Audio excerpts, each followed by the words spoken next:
So, how do you see this pandemic ending or changing? Two scenarios. I don't know what the percentage is of people unvaccinated in our country right now. Let's just say none of them get vaccinated. Like whatever that number of unvaccinated people are, it stays that way. Scenario two is 90% of them decide to get vaccinated. Under those scenarios, how do you see all of this playing out? So the big difference, and you do this or really point this out well, is whether you're vaccinated or not. So we are still seeing in the unvaccinated a case fatality rate of 2%. So every 50th person ends up dying. We're still seeing 10, 20% people end up in the hospital.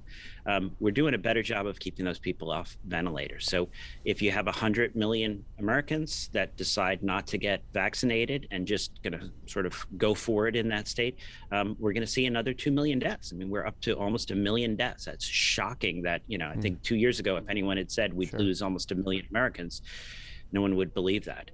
The other side, though, is if all these people are vaccinated, you really drop that risk. So we're still talking about people dying. We still have seen over 20,000 vaccinated people die. The majority of those, I apologize for people over 65, but 90% were over 65. Almost all of those had other medical conditions. Vaccination really reduces that risk, brings us down into the tens of thousands as opposed to the millions, but it does not make it zero. Okay, so the deaths and the serious illnesses, obviously, all of that horrific. But does if people more and more people are vaccinated, does it slow down and eventually stop that virus from just replicating, as opposed from just continuing on and on and on? Yeah, unfortunately, this is probably not what I want to hear, not what people want to hear. COVID is here to stay. If we can get a lot of people vaccinated, we will turn this into something more similar to the flu. We'll still see 100, 200 deaths a day during the peak of the season.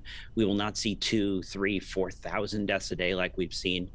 But that's the big thing that changes it, is the vaccination rate. Will it go away? Can we vaccinate our way out of this? It's too late. It's here to stay. It's in the deer. It's in the rodents. Right. It's in our cats and dogs. Even if you're vaccinated, you still can get infected. You just are much less likely to have a bad outcome.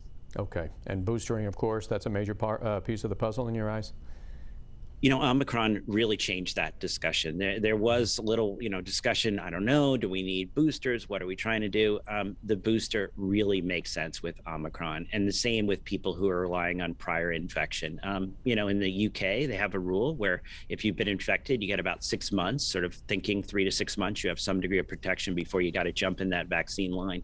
Omicron really shortens that. We Okay. really got to get people either boosted or vaccinated.